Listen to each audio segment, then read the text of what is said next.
Producciones Rivas Urrea Hermanos Televisión y la organización Rivas Urrea Hermanos Limitada presentan Aquí no termina nuestro caminar. El programa de la Fundación Herman Rivas Urrea ayuda con sentido humano a madres adolescentes. Aquí no termina nuestro caminar, porque cuando sientas que la luz de la esperanza se apaga, mira al oriente de tu corazón, un nuevo sol está saliendo. Muy buenas noches, amables televidentes, bienvenidos a esta emisión más de su programa Aquí no termina nuestro caminar, programa realizado gracias al apoyo de la Fundación Herman Rivas Urrea, que brinda esa ayuda incondicional a las madres adolescentes de los extractos 1 y 2 de la ciudad de Cali. Esta y como todas las noches hemos venido tratando temas de interés general para ustedes, la comunidad, para que aprovechen los espacios que brinda la Fundación Herman Rivas Urrea a través de los consultorios jurídicos. Hoy vamos a estar hablando de un tema bastante interesante porque la comunidad de varias maneras ve en ocasiones vulnerados sus derechos. ¿Y qué pasa cuando esos derechos son vulnerados por personas del sector público, por servidores públicos? Por eso esta noche hemos querido invitar al doctor Diego León Villamarín Hidrobo, quien es abogado y docente de la Universidad Santiago de Cali, de la Universidad Libre de aquí de la ciudad de Cali, magíster en criminología y en ciencias penales y penitenciarias. Doctor Diego León, muy buenas noches y muchísimas gracias por acompañarnos en este espacio. Buenas noches, sea lo primero agradecer la generosa invitación que me ha extendido la doctora Marisa Piso González y la doctora Nayibe Córdoba, exalumnas nuestras, y que han tenido a bien participarme de su gestión dentro de esta Fundación Herman Rivas Urrea, prestando un servicio social a la comunidad y sobre todo a un sector de la población bastante abandonado por la actividad estatal. Sí, doctor, pues siempre hemos reiterado la invitación, que lo que queremos es brindar esa posibilidad y ese acceso a la justicia de los sectores menos favorecidos. Para entrar un poquito en materia, doctor, ¿qué es un servidor público? Como para que la gente se empape y primero conozca qué es un servidor público.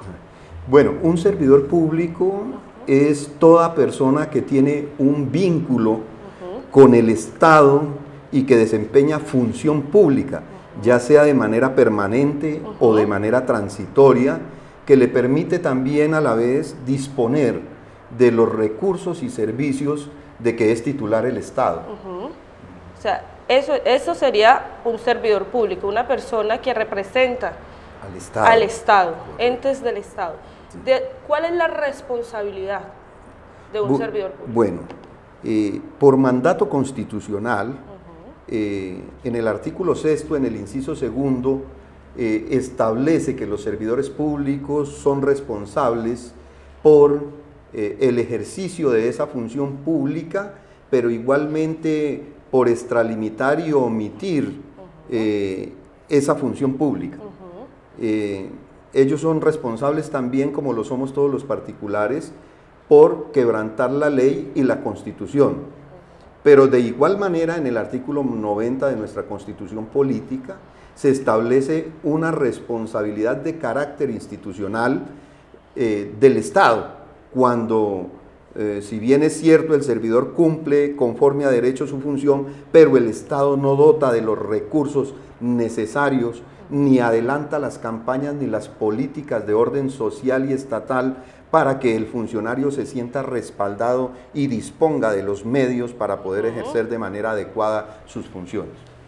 Las funciones que de pronto, como siempre lo hemos reiterado, nos importa mucho la parte social, entonces que siempre afectan en parte el servicio que se puede prestar a una comunidad dentro de una entidad pública. Entonces ya es responsabilidad como estatal. Entonces ahí vendría la pregunta, ¿qué clase de responsabilidades tiene un servidor público? Bueno, un servidor público tiene un abanico de responsabilidades, llamémoslo así. Entre ellas está la de primer orden, que es la responsabilidad de carácter penal, que compromete al servidor público con su actividad en una responsabilidad de carácter penal cuyo titular es en primera instancia la Fiscalía General de la Nación, a través de una regulación de una serie de conductas que afectan ese servicio público, como lo son toda la gama de delitos que vienen descritos en la parte especial del Código Penal y que se llaman en concreto delitos contra la administración pública. O sea, y hay esa de un lado. De otro lado está la responsabilidad de carácter disciplinario, que está regulada en el ordenamiento jurídico colombiano a través de la Ley 734, Código Único Disciplinario, cuyo titular de esta acción es el Ministerio Público, la Procuraduría General de la Nación, los personeros municipales, las oficinas de control interno, los procuradores provinciales, los procuradores regionales, los procuradores delegados y obviamente que es indispensable también ya de manera más específica y concreta en el campo jurídico la competencia que ejerce el Consejo de Estado, la Corte Suprema de Justicia, el Procurador General de la Nación respecto de los altos dignatarios del Estado, es decir, de los servidores públicos que están amparados por el fuero constitucional. Doctor, ¿cuál es el proceso que de pronto se sigue? Perdón, Sí. me gustaría, acabemos con esta clase de responsabilidad. Sí. Hay una tercera responsabilidad que es la responsabilidad fiscal, que viene regulada desde la Ley 42 del 93, que fue reformada por la Ley 610 de nuestro ordenamiento jurídico y que hay que conjugarla con la Ley 190, Estatuto Anticorrupción. ¿Quién es el titular de esa acción? Es la Contraloría General de la República, las Contralorías Departamentales, las Contralorías Municipales y las Oficinas de Control Interno para efectos fiscales. De otro lado, está la responsabilidad ya de carácter personal patrimonial de los servidores públicos, que está regulada en la ley 678, que se llama acción de repetición.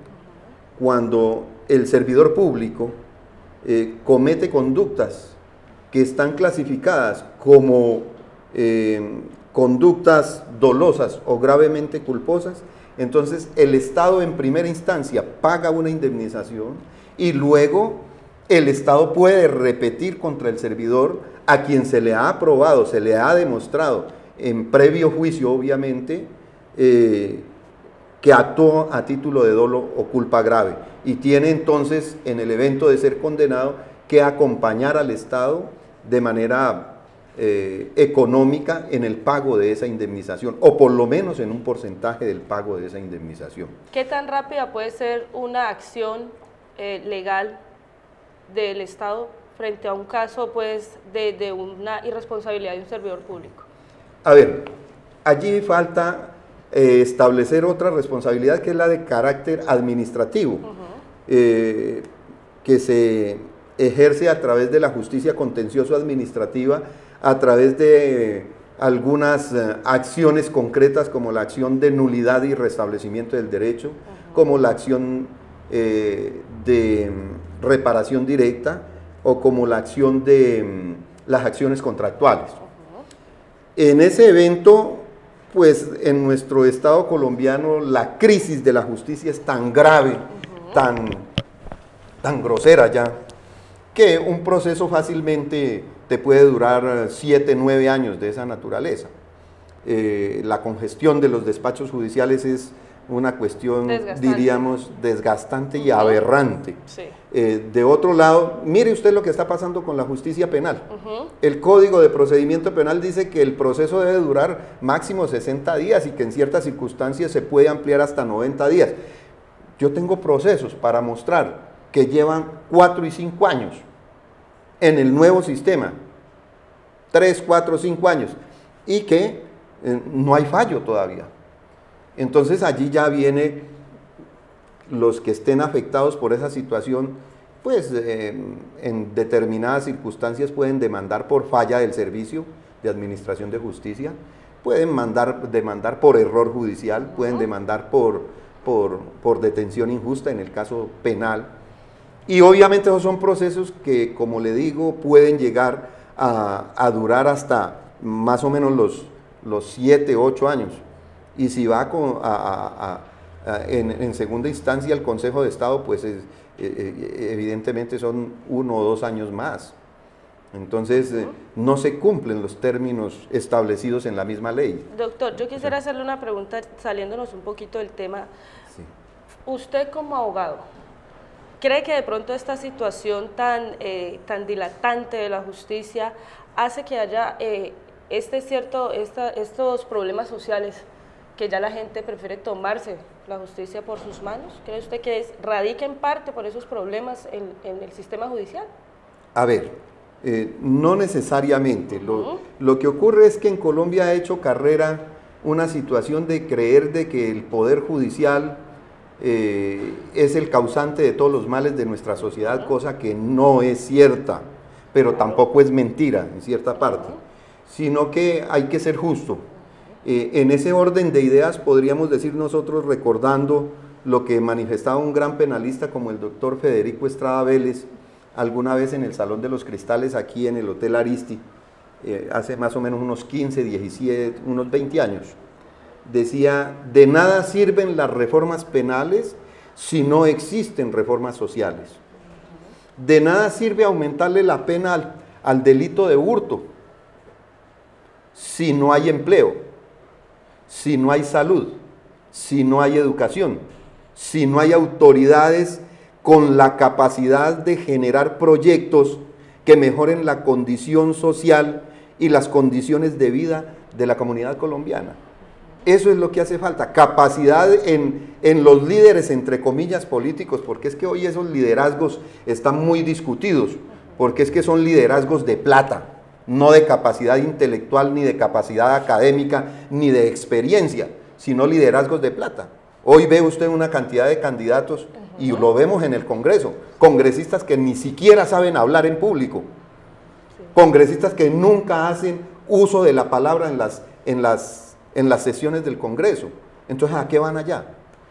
Pero esos son de esos ídolos con pies de barro, es decir, mucha plata, poca materia gris. Pero ahí volvemos al punto, porque somos nosotros mismos los que elegimos esta clase de dirigentes. Correcto, por la carencia de una conciencia política, por la carencia de una cultura política que nos permita no vender nuestra conciencia por 20.000 pesos, porque los 20.000 pesos nos los comemos el mismo día, y el resto de los 4 años, ¿qué va a pasar? Yo he conocido y he visto respuestas de senadores y representantes que le dicen a la gente, después de las elecciones, de que ya salen electos, van la gente a reclamarle, doctor, pero es que aquí hay un programa y esto. Y dice, no, acuérdate que yo compré tu voto y yo ya no tengo más responsabilidades contigo. Sí. Yo ya cumplí contigo, yo haré lo que pueda. Entonces, eso no es propio de un verdadero representante de la sociedad, ni de un político que esté comprometido con la suerte de los colombianos. Doctor, vamos entonces a la primera pausa comercial de este programa. Aquí no termina nuestro caminar, un tema bastante interesante, y estamos hablando hoy con el doctor Diego León Villamarín, docente universitario, con quien estamos tratando temas interesantes y muy importantes sobre ese acceso a la justicia, sobre esos problemas que se presentan con los servidores públicos. Les recuerdo que no solamente tenemos el derecho de acceder a la justicia, sino también, como lo decía el doctor Villamarín, tenemos también deberes y compromisos sociales para cumplir. Vamos entonces a nuestra primera pausa comerciales y ya regresamos. Producciones Rivas Urrea Hermanos Televisión y la organización Rivas Urrea Hermanos Limitada presentan Aquí no termina nuestro caminar. El programa de la Fundación Herman Rivas Urrea, ayuda con sentido humano a madres adolescentes. Aquí no termina nuestro caminar, porque cuando sientas que la luz de la esperanza se apaga, mira al oriente de tu corazón, un nuevo sol está saliendo. Continuamos entonces aquí en este su programa, Aquí no termina nuestro caminar, programa realizado gracias al apoyo que brinda la Fundación Herman Rivas Urrea, que brinda también esa ayuda incondicional a las madres adolescentes de la ciudad. Hoy estamos hablando con el doctor Diego León Villamarín Hidrobo, quien es docente universitario y quien ha salido toda una eminencia en Derecho, y estoy muy complacida de estar conversando esta noche con él porque nos ha enriquecido y nos ha aclarado varios puntos, ¿no? Porque siempre hablamos aquí de que tenemos derechos, de que podamos acceder a la justicia, pero también hay ciertos deberes y hay ciertas responsabilidades sociales con las que se deben cumplir. Doctor, hablando un poco más acerca de los servidores públicos, hablemos un poco de qué órganos son competentes para que haya una responsabilidad de este servidor público. Bueno, respecto o en lo referente a la competencia para adelantar cada una de las acciones en contra de un servidor público, pues hay varios órganos. Entre ellos el primero, que es la Fiscalía General de la Nación, y el conjunto de jueces, tanto individuales como colectivos, refiriéndome a estos pues como el caso de los jueces individuales y el caso de los tribunales y de las altas cortes. Pero de otro lado encontramos para el actuar disciplinario, que es la Procuraduría General de la Nación, pero también lo es el Consejo Superior de la Judicatura respecto de la responsabilidad de los servidores que ostentan la investidura de jueces y que están al servicio de la Administración de Justicia en Colombia. Por otro lado está la Contraloría General de la República, precisamente con la doctora Sandra Morelli, que es la actual Contralora General de la República. Aquí en nuestra región está un ilustre exdiscípulo, el doctor Carlos Hernán Rodríguez, y la Contraloría Municipal. De otro lado, pues está en el caso de la acción de repetición, los jueces administrativos y en los tribunales contenciosos administrativos y el Consejo de Estado.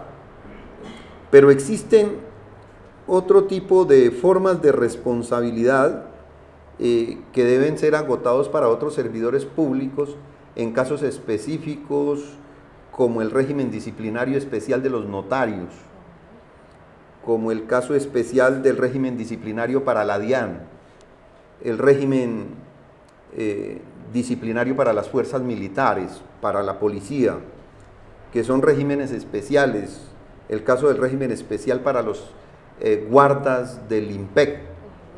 Entonces son regímenes especiales que tienen también órganos competentes especializados también en ese campo. Esos son los órganos que han permitido adelantar ese tipo de procesos, pero lo triste es que en muy pocas oportunidades se ha podido demostrar la eficacia de tales órganos.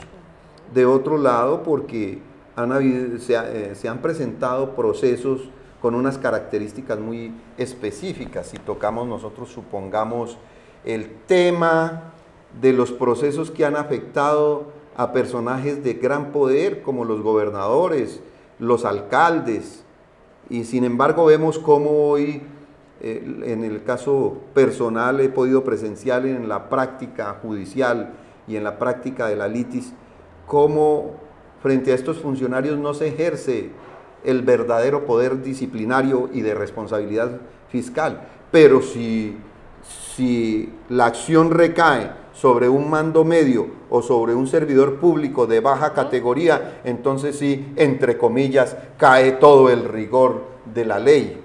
Es desigual, cosa extraña, ¿no? Es desigual.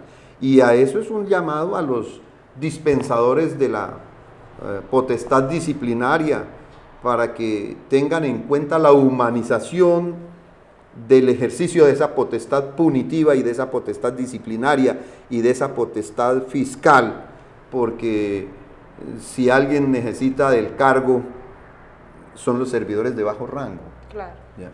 Nada le importa al servidor público que devenga un salario de 16, 20 millones, pero sí afecta de manera trascendental su vida un fallo en contra suya de cualquier naturaleza, cuando el servidor público devenga salarios de menos de 2 millones de pesos, puesto que de esos 2 millones de pesos no solo vive él, sino su grupo familiar, y ahí ya empieza a afectar la situación de muchas personas. Pero con ello no quiero decir de que contra ellos no pese responsabilidades. Tienen que existir las responsabilidades, porque el servidor público, de ahí su nombre, se debe al público y debe respetar al usuario que acude a él, debe darle un tratamiento humano, respetuoso, cálido, sin grosería, sino con cortesía, porque la verdad es que uno de los efectos perniciosos del sistema de carrera es el hecho de que cuando el servidor público ya se siente seguro en su cargo, empieza a abusar de eso, y entonces empieza a atropellar a las personas, y eso no está bien.